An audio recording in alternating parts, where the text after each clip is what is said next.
இந்த ஜீவ புத்தகத்தை பற்றி நான் உங்களுக்கு சொல்லிக் கொடுக்க வேண்டும் அல்லவா? சரி, ஜீவ புத்தகத்தை பற்றி பார்ப்போம். லூக்கா 10ஆம் அதிகாரம் 20வது வசனம். லூக்கா 10வது அதிகாரம் 20வது வசனம். இந்த வசனத்தை வாசிக்கும் பொழுது என்ன விளங்குகிறது என்றால், ஒரு நபர் இயேசுவை சொந்த இரட்சகராக ஏற்றுக்கொள்ளும் பொழுது அந்த நபருடைய பெயர் ஆட்டுக்குட்டியானவருடைய ஜீவ புத்தகத்தில் எழுதப்படுகிறது. ஜீவ புத்தகம் என்றால் நித்திய ஜீவனுக்குள் நம்மை கொண்டு போக வைக்கின்ற அனுமதி. வாசிங்க. ஆகிலும் ஆவிகள் உங்களுக்கு கீழ்ப்படுகிறதற்காக நீங்கள் சந்தோஷப்படாமல் உங்கள் நாமங்கள் பரலோகத்தில் எழுதி இருக்கிறதற்காக சந்தோஷப்படுங்கள் என்றார். இப்போ இயேசுனுடைய சீஷர்கள் போய் வந்து இயேசுனிடத்துல சொல்லுகிறார்கள். இயேசு 2 பேரை அனுப்பினார் தானே சீஷர்களை. அவர்கள் போய் ஊழியம் செய்துவிட்டு வந்து சொல்லுகிறார்கள், நாதா, பிசாசுகள் எல்லாம் எங்களுக்கு அடங்குகின்றன. எவ்வளவு சந்தோஷம் தெரியுமா? உங்களுக்கு எப்படி இருக்கும்? நீங்க ஜெபம் பண்ணி பிசாசு ஓடுனா சந்தோஷமா இருக்குமா இருக்காதா? யாருக்காவது பிசாசு பிடித்து வராங்க, கொண்டு வர்றாங்க, அது வாயெல்லாம் நுர தள்ளி. உங்களுக்கு ஒரு கதை சொல்லவா? உண்மை கதை. கேட்டா நம்பவே நீங்க மாட்டீங்க. நான் முத ரசிக்கப்பட்டது 1979ஆம் ஆண்டு. முத ரசிக்கப்பட்டது. திருப்பி ரசிக்கப்பட்டீங்களோன்னு கேட்கலாம் நீங்க. சரியா? ஆமா. திரும்பி பின்வாங்கி போய் திரும்ப 86ல ஆண்டவருக்குள்ள வந்தேன். 79ல நான் ரசிக்கப்பட்ட போது எனக்கு சுவிசேஷம் அறிவித்தவர் யார் தெரியுமா? Pastor Bosco Gunawardena. அருமையான ஒரு சிங்கள ஊழியக்காரர். அவரு கடைசியா ஞானஸ்தானம் கொடுத்தது எனக்கும் இன்னும் சிலருக்கும். அதுக்கு பிறகு அவர் இறந்து போயிட்டார். சரியா? அவர்கிட்ட ஒரு நாள் கொண்டு வராங்க ஒரு 13 வயசு பொம்பளை பிள்ளைய. அந்த பொம்பளை பிள்ளை வாயில எண்ணத்தை வச்சாலும் போத்தலா மாறிடுது, கண்ணாடி துண்டு மாதிரி மாறிடுது. பான் வச்சா என்ன, சோறு வச்சா என்ன. இப்ப அதுக்கு முன்னால நம்ம இந்துக்கள் பயங்கர மந்திரவாதம் எங்களோட வீட்டுல இருந்துச்சு. மந்திரவாதிகள் எல்லாம் நாங்க சம்பளம் கொடுத்து வச்சிருந்தோம். அவங்க வந்து மந்திர வித்தைகள் பண்றது, தேங்காய் ஓடும், பெரிய பெரிய விளையாட்டெல்லாம் நம்ம கண்டிருக்கோம். ஆனா இது மாதிரி ஒன்றும் நான் கண்டதே இல்லை. இந்த புள்ளோட வாயில பானை வச்சா கடிக்கும் போது கிளாஸ் கடிப்படுது, பார்த்தா கிளாஸ் துப்புது. சரியா? பாஸ்டர் பாஸ்கோ சொன்னாரு, எனக்கு பாபுன்னு தான் சொல்லுவாங்க. சரியா? வீட்டு பேர் Babu, you cost this demon out. இந்த பிசாசு நீ விரட்டு. நான் விரட்டுவா? ஆமா வா அப்படின்னு என் தலையில கையை வச்சு, ஆண்டவரே உனக்கு இந்த அபிஷேகத்தை கொடுங்கன்னு சொல்லி அவர் ஜெபம் பண்ணி விரட்டு. You say to the devil, இயேசுவின் நாமத்துல போன்னு சொல்லுங்க. எனக்கு சரியான சந்தோஷம். இயேசுவின் நாமத்துல போ நான் சொல்லி போகல. ஆனா முதல்ல நான் பேய் விரட்டுறது அவ்வளவு ஒரு சீரியஸ் பேய். இந்த சிலது வந்து சும்மா வந்து சிலரும் பேயே இருக்காது. நான் திரும்பி 79க்கு வாரேன். அதுக்கு ஒருக்கா ஃபாஸ்ட் ஃபார்வர்ட் பண்ணி 90ஆம் ஆண்டுக்கு ஒருக்கா வந்துருவோம். சரியா? 90ஆம் ஆண்டு கண்டி லைட் ஹவுஸ் சபையில் ஒரு பெரிய சபை. நான் ஒரு பாஸ்டரா இருக்கிறேன். சரி, அதுல நிறைய pastors. Senior pastor doctor Sandy, அவருக்கு கீழே நாங்கெல்லாம் பாஸ்டர்ஸ். அப்ப நான் தான் கீபோர்டு எல்லாம் வாசிப்பேன், பிரசங்கம் பண்ணுவேன். இப்போ லீட் பண்ணும்போது ஒரு பாஸ்டர் லீட் பண்றார், நான் கீபோர்டு வாசிக்கிறேன். இயேசுவின் நாமத்தில், இயேசுவின் நாமத்தில் பாட்டு போகுது. ஒண்ணு வந்து வந்துகிட்டு ஆடுது, ஆடுது. அந்த சபையில் அந்த நேரமே ஒரு 300-350 பேர் இருந்தாங்க. இது ஆடும்போது எல்லாருக்கும் ஒரு மாதிரி. வேற சில பாஸ்டர்மார் இந்த பொம்பளை அப்படியே பிடிச்சி அங்கிட்ட ஒரு ரூம் ஒன்று இருக்குது. நாங்கள் டெலிஃபோன் ரூம்னு பேர் வச்சிருக்கோம். அதை கூட்டிட்டு போயிட்டாங்க. பேயை கூட்டிட்டு போயாச்சு. ஒரு 4 பாஸ்டர்மார் கூட்டிட்டு போயாச்சு.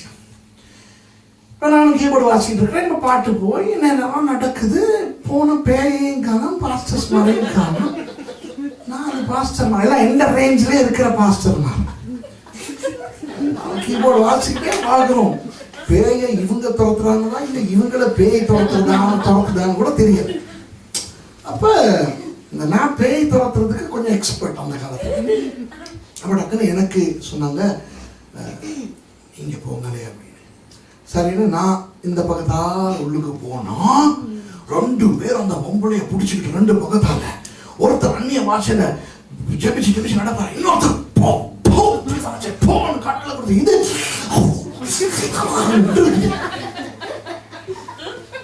நான் போனேன். ஒரு டெக்னிக் சொல்லி தரவா? உண்மையா பேய் பிடிச்சிருக்கிறது நீங்க உண்மையான அபிஷேகிக்கப்பட்ட ஒரு ஆளா இருந்தா உங்க கண்ணை பார்க்காது. சரியா? நான் போனேன்னு இதே கண்ணே பார்க்குது.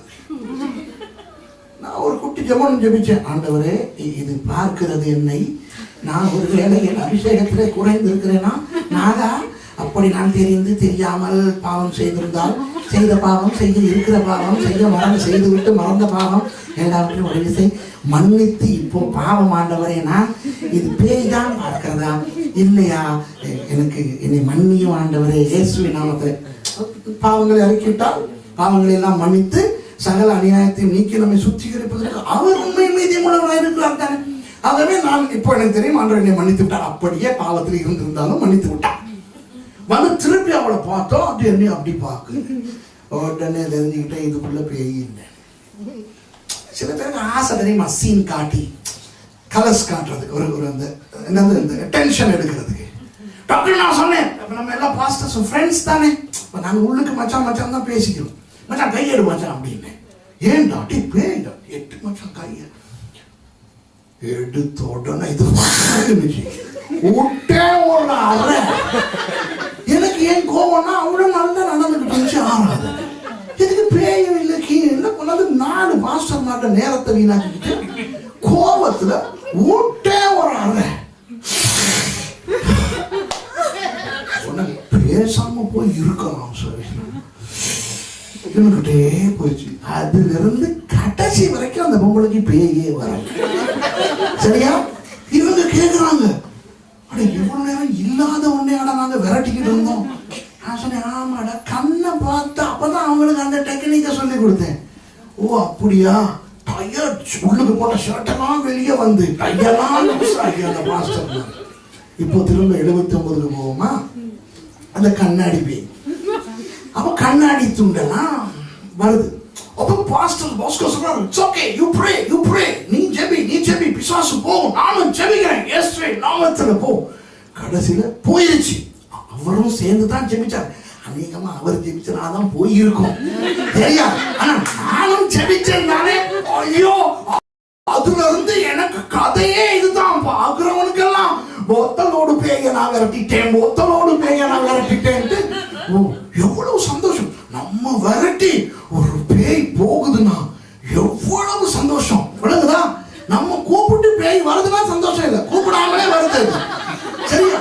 ஆனா நம்ம போன்னு சொல்லி அது போயிருச்சுன்னா பெரிய சந்தோஷம். போய் இந்த சீஷர்கள் போய் பிசாசுகளை துரத்த, பிசாசுகள் ஓடி இருக்கின்றன. வந்து இயேசுவுக்கு சொல்றாங்க, நாதா சூப்பரப்பா, இந்த எங்களுக்கு பேய்களே கீழ்ப்படுகின்றன. உடனே இயேசு சொல்றார், சும்மா இந்த பேய்கள் கீழ்ப்படியுதுங்கிறதுக்கு சந்தோஷப்படாத, உன் நாமம் பரலோகத்திலே எழுதப்பட்டு இருக்கிறதுக்காக சந்தோஷப்படு. இயேசு என்ன தெரியுமா சொல்லுகிறார்? இன்றைக்கு பேய் விரட்டுகிற நீ நாளைக்கு பின் வாங்கலாம். சரியா? உண்மைதானே? எத்தனையோ பேர் பின்வாங்கி போகிறார்கள். ஆனால் உங்கள் நாமங்கள் பரலோகத்தில் எழுதப்பட்டிருக்கின்றன. இப்ப இன்றைக்கு உங்களுடைய நாமம் ஜீவ புத்தகத்தில் எழுதப்பட்டிருக்கிறதா? அதுதான் முக்கியம். ரட்சிக்கப்பட்டிருந்தால் எழுதப்பட்டிருக்கிறது. Praise the Lord. சரியா? ஆனால் எழுதப்பட்டிருந்தால் மாத்திரம் போதாது. ரட்சிக்கப்படும் பொழுது நம்முடைய நாமங்கள் ஜீவ புத்தகத்தில் எழுதப்பட்டு விடுகிறது. ஆனால் ஜீவ புத்தகத்தில் இருந்து அந்த நாமம் அழிக்கப்பட சந்தர்ப்பம் உண்டு. இப்போ ஒரு வித கள்ள உபதேசம் நிலவுகிறது. அது தொடங்கியது ஜான் கால்வின் என்ற ஒரு 1500 சொச்சத்திலே வாழ்ந்த ஒரு இங்கிலாந்து உபதேசகரினால் கால்வினிசம் என்று சொல்வார்கள். அதிலே ஒரு பகுதி தான் இட்டர்னல் செக்யூரிட்டி, நித்திய பாதுகாப்பு. ஒரு முறை நீங்கள் ரட்சிக்கப்பட்டால் அந்த ரட்சிப்பை ஒரு நாளும் இழக்க மாட்டீர்களாம். சரியா? ஆகவே ஒரு தடவை இயேசுவானவர் உங்களுடைய பாவங்களை மன்னித்து நீங்கள் அவரை ஏற்றுக்கொண்டு விட்டால் அதற்கு பிறகு நீங்கள் செய்யும் பாவங்களுக்கும் சேர்த்துத்தானா இயேசு மன்னிப்பு கொடுத்திருக்கிறார். இப்ப நான் 79ஆம் ஆண்டு ரட்சிக்கப்பட்டேன், இன்னைக்கு செய்யற பாவத்துக்கும் அப்பவே மன்னிச்சுட்டார். ஐயோ சூப்பர் தானே, இப்படி இருந்தா எவ்வளவு நல்லோ. ஏன்னா இன்னும் தொடர்ந்து தண்ணி போடலாம் தானே, இல்ல இன்னும் தொடர்ந்து பாவங்கள் செஞ்சுட்டு போல. ஏன்னா எல்லாவற்றுக்குமாய் ஆண்டவர் முன்பே என்னை மன்னித்து விட்டார். நான் ரட்சிக்கப்பட்டு விட்டேன், ஞானஸ்நானம் பெற்றுவிட்டேன், ஆகவே இனி அந்த ரட்சிப்பை நான் இழக்க மாட்டேன். இது ஒரு கவர்ச்சியான உபதேசமாக மறுபடி தலை தூக்கி இருக்கிறது. மறுபடி எப்படி தலை தூக்கினது என்றால், இந்த ஜெர்மனியிலே ஒருவன் டேவிட் லிட்ஸ்மான் என்பவன் ஒரு புத்தகத்தை எழுதிவிட்டான் 90ஆம் ஆண்டுகளிலே. அது ஆங்கிலத்திலும் மொழிபெயர்க்கப்பட்டு இப்போ அமெரிக்கா எல்லாம் பயங்கரமா இதுதான் போகுது. இப்ப என்னன்னா, once saved always saved. ரட்சிக்கப்பட்டால் இனி நீங்கள் தொடர்ந்து ரட்சிக்கப்பட்டு தான் இருக்கிறீர்கள். அப்போ நீங்க இனி மனம் திரும்ப தேவையே இல்லை, மன்னிப்பு கேட்க தேவையே இல்லை. நீங்கள் பரிசுத்தவான்கள், விளங்குதான். தண்ணி போட்டுட்டு வாங்க, பிரச்சனை இல்லை. சிகரெட் அடிச்சிட்டு வாங்க, பிரச்சனை இல்லை. விபச்சாரம் பண்ணிட்டு வாங்க, எல்லாத்துக்கும் முந்தைய ஆண்டவர் சிலுவையில வரப்பட்டா. இப்படி சபை இருந்தா வளருமா வளராதா? என்ன ஏதாவது பேசுங்களேன். வளருமா வளராதா? வளரும். நம்ம தானே பிரச்சனை. நம்ம தான் எல்லாத்தையும் வந்து திருப்பி மனம் திரும்பு 3 மணி சர்வீஸுக்கு மனம் திரும்பு, 4 மணி சர்வீஸுக்கு திரும்பி மனம் திரும்பு. சரியா? இப்படி இருக்கிறோம். இப்போ உண்மையாக ஜீவ புத்தகத்தில் இருந்து கீழ்க்கப்படுமா படாதா என்று வேதத்திலே இருந்து பார்ப்போமே. அவனவன் சொல்வது எதற்கு? பழைய ஏற்பாட்டில் ஒரு வசனமும் புதிய ஏற்பாட்டில் ஒரு வசனமும் காட்டப் போகிறேன். யாத்ராகமம் 32:33. யாத்ராகமம் 32:33 வாசிங்க. யாத்ராகமம் 32ஆம் அதிகாரம் 33ஆம் வசனம். எக்ஸோடஸ். அதே நேரம் இன்னொரு வசனத்தை வாசிக்கும். அடுத்து வெளிப்படுத்தல் 3:5. அப்பொழுது கர்த்தர் மோசேயை நோக்கி, எனக்கு விரோதமாய் பாவம் செய்தவன் எவனோ அவன் பேரை என் புஸ்தகத்தில் இருந்து கிறுக்கி போடுவேன். எனக்கு விரோதமாய் பாவம் செய்கிறவன் எவனோ அவன் பேரை என் புத்தகத்தில் இருந்து கிறுக்கி போடுவேன் என்றால் என்ன அர்த்தம்? புத்தகத்திலே பெயர் எழுதப்பட்டிருக்கிறவனுடைய பெயர் கிறுக்கி போடப்படும். யாருக்கு? எனக்கு விரோதமாய் பாவம் செய்கிறவனுக்கு. வணங்குதா? புரியுதா உங்களுக்கு? இப்போ ஆண்டவருக்கு விரோதமான பாவம், மற்றவர்களுக்கு விரோதமான பாவம் என்றெல்லாம் இருக்கிறது. அதுக்கெல்லாம் இப்போ போக வேண்டிய அவசியம் இல்லை.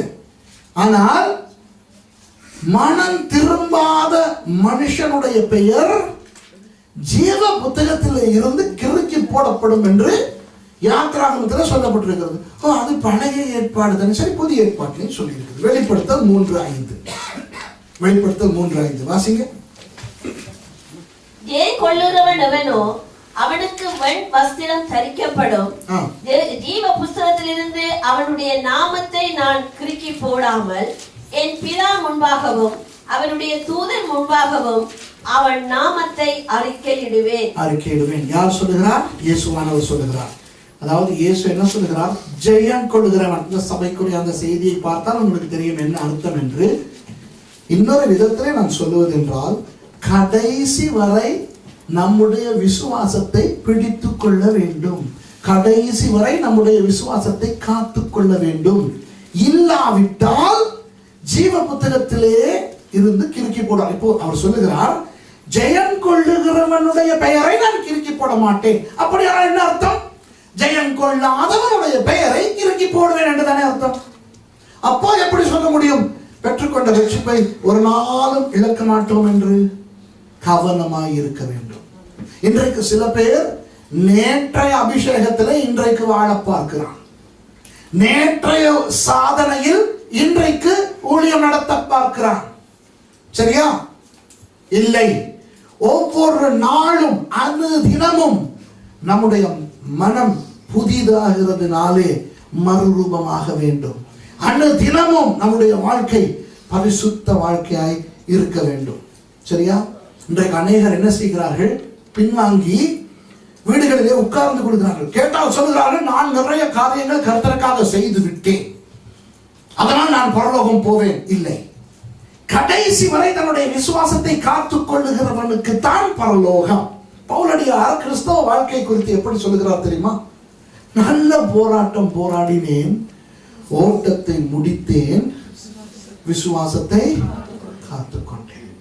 அவருக்கு கிறிஸ்தவ வாழ்க்கை ஒரு போராட்டம். யார் அவர்? ஒரு பெரிய படித்த பண்டிதர், ஒரு பெரிய படித்தவர், ஒரு பெரிய பணக்காரர், வெற்றிகரமான ஊழியத்தை செய்தவர். ஆனால் அவருக்கே கிறிஸ்தவ வாழ்க்கை போராட்டம் என்றால், உங்களுக்கும் எனக்கும் கிறிஸ்தவ வாழ்க்கை லேசானதாகவா இருக்கும்? போராட்டம். ஆனால் கிறிஸ்தவ வாழ்க்கையை, அந்த போராட்டத்தை கடைசி வரை காப்பாற்றிக் கொண்டால் தான் பெற்றுக்கொண்ட ரட்சிப்புக்கு பெருமதியாக பரலோகத்துக்குள்ளே நுழையலாம். இல்லாவிட்டால் ஜீவ புத்தகத்திலிருந்து பெயரை கிறுக்கி போடுவான். இப்போ சில பேருக்கு கேள்விகள் வரும். நல்ல காரியங்கள் செய்தா, இன்றைக்கு சில பேர் இருக்கிறார்கள் நல்ல நல்ல காரியங்கள் செய்கிற நல்ல செயல்கள், தான தர்மங்கள் செய்கிறவர்கள், ஏழை எளியோருக்கு உதவி செய்பவர்கள். இன்றைக்கு உலகத்தில் சில பேர் இருக்கிறார்கள், பொய்யே சொல்ல மாட்டார்கள். இன்றைக்கு கிறிஸ்தவர்கள் பொய் பேசுகிற காலம், பிரசங்கம் பண்ணுகிறவர்கள் பொய் சொல்லுகிற காலம் இது. எல்லாம் கதை விடுறான் தெரியுமா? சில டெலிவிஷன் வழியா பிரசங்கிமா அந்த கதைகளை கேட்கும் போது, சரியா? அப்படி இருக்கும் பொழுது கிறிஸ்தவர்கள் அல்லாத சில பேர் பொய்யே பேசாதவர்கள் இருக்கிறார்கள், தாழ்மையானவர்கள் இருக்கிறார்கள். ஒரு சின்ன உதாரணத்தை சொல்லுகிறேன். அப்துல் கலாமை உங்களுக்கு தெரியும். சமீபத்தில் இறந்து போனார். அவர் ஒரு இஸ்லாமியர், இந்தியர், இந்தியாவின் தலை சிறந்த ஒரு விஞ்ஞானி. அந்த HSLV எல்லாவற்றையும் உருவாக்கினதே அவர்தான். சரியா? திருமணம் செய்யவில்லை, ஆனால் ரொம்ப கண்ணியமாக அருமையாக முன் உதாரணமாய் வாழ்ந்தவர். அவர் தேவையில்லாத ஆடம்பரம் எல்லாம் அவருக்கு இருக்கவில்லை. தனக்கு எது தேவையோ தேவையான உடை, தேவையான பொருட்கள் மாத்திரம் அவர் வைத்திருந்தார். சரியா? அவரை குறித்து ஜனங்கள் சொல்லுவார்கள், அவரை போல ஒரு நல்ல மனிதன் கிடையாது. அவ்வளவு உண்மை. அவரை குறித்து சொல்லுகிறதெல்லாம் உண்மை. சரியா? இப்படி அன்னை தெரேசா போல தியாகமாக மற்றவர்களுக்கு ஊழியம் செய்த, பணிவிடை செய்தவர்கள் யாரேனும் உண்டா? இப்படி எங்களுக்கு தெரிந்து இப்படி ஓரிருவர் பிரபலமானவர்கள். பிரபலம் இல்லாத இன்றைக்கு எத்தனையோ பேர் நல்ல நல்ல வாழ்க்கை வாழ்ந்து நல்ல விதமாய் பொய் சொல்லாமல் பெருமைப்படாமல் மற்றவர்களுக்கு உதவி செய்து கொண்டு வாழுகிறார்களே, இவர்களுடைய நிலை என்ன? இவர்கள் பரலோகம் போவார்களா? வேதத்திலே இருந்து பார்ப்போம். வேதம் சொல்லுகிறது, இந்த வசனத்தை வாசிங்க. வெளிப்படுத்தல் 21:27. வெளிப்படுத்தல் 21:27. தீட்டுள்ளதும் அருவருப்பையும் பொய்யையும் நடப்பிக்கிறதுமாகிய ஒன்றும் அதில் பிரவேசிப்பது. அதில் என்பது அந்த புதிய வானம் புதிய பூமி பரலோகம். சரியா? இப்பதான் முக்கியமான விஷயம் வருது. கவனிங்க. ஆட்டுக்குட்டியானவரின் ஜீவ புஸ்தகத்தில் எழுதப்பட்டவர்கள் மாத்திரம் அதில் பிரவேசிப்பார்கள். எல்லாரும் இதை திருப்பி சொல்லுவோமா? ஆட்டுக்குட்டியானவருடைய, சத்தமா சொல்லுங்க, ஆட்டுக்குட்டியானவருடைய ஜீவ புத்தகத்தில் எழுதப்பட்டவர்கள் மாத்திரம் பரலோகத்தில் பிரவேசிப்பார்கள். ஏன் ஆட்டுக்குட்டியானவர்? தேவன் மனிதனாய் பிறந்து வந்து ஒரு தேவ ஆட்டுக்குட்டியாக ஜீவ பலியானார். அவர் ஆட்டுக்குட்டியை போல மரித்தபடியினால் தான் அவரை ஏற்றுக்கொள்ளுகிறவர்களுக்கு ரட்சிப்பு. அதனால் தான் ஆட்டுக்குட்டியானவருடைய ஜீவ புத்தகம் என்று சொல்லப்பட்டிருக்கிறது. அப்போ ஆட்டுக்குட்டியானவருடைய ஜீவ புத்தகத்தில் பெயர் எழுதப்படுவது என்றால் என்ன? அந்த ஆட்டுக்குட்டியானவரை தன்னுடைய சொந்த ரட்சகராக, தன் சொந்த தெய்வமாக ஏற்றுக்கொள்ளுகின்ற ரட்சிக்கப்படுதல். அப்ப இந்த வசனம் என்ன தெரியுமா சொல்லுகிறது? இயேசுவை ஏற்றுக்கொண்டு ரட்சிக்கப்பட்டவன் மாத்திரம் பரலோகம் போவான். விளங்குதா உங்களுக்கு? ஆகவே உலகத்தில் இருப்பவர்கள் பரலோகம் போவார்களா? இல்லை. நல்லவர்களோ கெட்டவர்களோ, தான தர்மம் செய்தவர்களோ புண்ணியவான்களோ, ஜீவ புத்தகத்தில் பேர் எழுதப்பட்டிருந்தால் மாத்திரம் தான் பரலோகம் போவான். சரியா? பேர் எழுதப்படாதவனுக்கு என்ன நடக்கும் என்று 20ஆம் அதிகாரத்தில் இருக்கிறது. 15வது வசனம் வாசிங்க. 20வது அதிகாரம் 15வது வசனம். ஜீவ புத்தகத்திலே எழுதப்பட்டவனாக காணப்படாதவன் எவனோ அவன் அக்கினி கடலிலே தள்ளப்பட்டான். அக்கினி கடல் என்பது நரகம். ஜீவ புத்தகத்தில் பேர் எழுதப்படாதவன், நல்லவனோ கெட்டவனோ, படித்தவனோ பாமரனோ வெள்ளைக்காரனோ கருப்பனோ நம்மை போன்றவனோ, விளங்குதா? அவன் எங்கே கடைசியிலே போய் சங்கமம் அடைவான்? அக்கினி கடலிலே. இந்த வசனங்களை வாசிக்கும் பொழுது நமக்கு ஒரு பயம் வர வேண்டும். நம்மை குறித்த ஒரு பயம் வர வேண்டும். முதலாவது, நான் பெற்றுக்கொண்ட ரட்சிப்பை காத்துக்கொள்ள வேண்டுமே, நான் கடைசி வரை பரிசுத்த வாழ்க்கை வாழ வேண்டுமே என்ற ஒரு பயம் வர வேண்டும். அடுத்து, நாம் நேசிக்கும் மக்களை குறித்த ஒரு பயம் நமக்கு வர வேண்டும். நம்முடைய குடும்பத்தில் இயேசுவை ஏற்றுக்கொள்ளாதவர்கள் இருக்கிறார்கள், நாம் நேசிக்கிறவர்கள் இருக்கிறார்கள். ஏன் நிறைய பேர் போய் சுவிசேஷம் சொல்ல மாட்டார்கள் தெரியுமா? 2 காரணங்கள். ஒன்று, சுவிசேஷம் சொல்லக்கூடிய விதத்தில் இவர்களுடைய சாட்சி இல்லை. சரியா? இன்றைக்கு நிறைய பேர் ரட்சிக்கப்படாததுக்கு காரணம் கர்த்தரோ வேற எதுவுமோ கிடையாது. இந்த காந்தி சொன்னது போல, மகாத்மா காந்தி என்ன தெரியுமா சொன்னார்? நான் உலகத்தில் நேசிக்கும் புத்தகமே வேத புத்தகம். நான் உலகத்தில் மதிக்கின்ற ஒரே தத்துவம் கிறிஸ்தவம் என்ற தத்துவம். ஆனால் நான் ஏன் கிறிஸ்தவனாக மாற மாட்டேன் என்றால் எனக்கு பிடிக்காதவர்கள் இந்த கிறிஸ்தவர்கள் தான். மகாத்மா காந்தி சொல்லியிருக்கிறார், கிறிஸ்தவம் தலை சிறந்த தத்துவம், வேதம் தலை சிறந்த புத்தகம். அவர் சவுத் ஆப்பிரிக்காவிலே சட்டம் படித்தவர், இந்தியாவுக்கு அஹிம்சை மூலம் சுதந்திரத்தை வாங்கி கொடுத்தவர், பெரிய மகான் மகாத்மா காந்தி. அவர் சொன்னால் சும்மா சொல்ல மாட்டார். அவர் சொல்லுகிறார், வேதம் தான் தலை சிறந்த புத்தகம், கிறிஸ்தவம் தான் தலை சிறந்த தத்துவம். ஆனால் நான் கிறிஸ்தவனாக மாறாததுக்கு காரணம் கிறிஸ்தவர்களை எனக்கு பிடிக்காது, அவர்கள் கெட்டவர்கள். ஏன்? அவர் பார்த்தார், அந்த காலத்திலே 1947 46 அந்த காலத்திலேயே கிறிஸ்தவன் சொல்லுவதொன்று செய்வதொன்று. ஆகவே இன்றைக்கு அநேக நம்முடைய உறவினர்கள் ரட்சிக்கப்படாததுக்கு காரணம் அவன் ஆண்டவரை விசுவாசியாதபடினால் அல்ல, அவனுக்கு தெரிகிறது நம்முடைய வண்டவாளம்.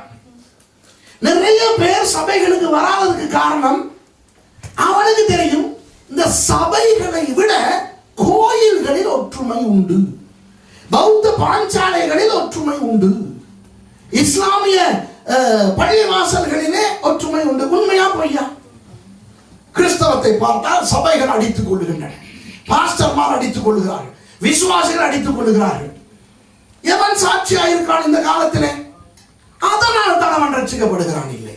அப்போ அப்படி ரட்சிக்கப்படாமல் இருந்து நரகத்துக்கு போகிறவர்களை குறித்து கணக்கு நாம் தான் கொடுக்க வேண்டும், நாம் தான் பொறுப்பு. அந்த பயம் நமக்கு வர வேண்டும். சரியா? ஐயோ, எத்தனை பேரை நேசிக்கிறோம், நம்முடைய குடும்பத்தில் இருப்பவர்கள், நண்பர்கள், உறவினர்கள், எத்தனை பேரை நேசிக்கிறோம். அந்த நேசிக்கிறவர்களுக்கு சாட்சியாய் வாழ வேண்டும். முதலாவது காரணம், நாங்கள் சொல்லாததுக்கு காரணம் நமக்கே சாட்சி இல்லை என்று நமக்கே தெரியும். இரண்டாவது காரணம் என்ன தெரியுமா? தயக்கம், வெட்கம்.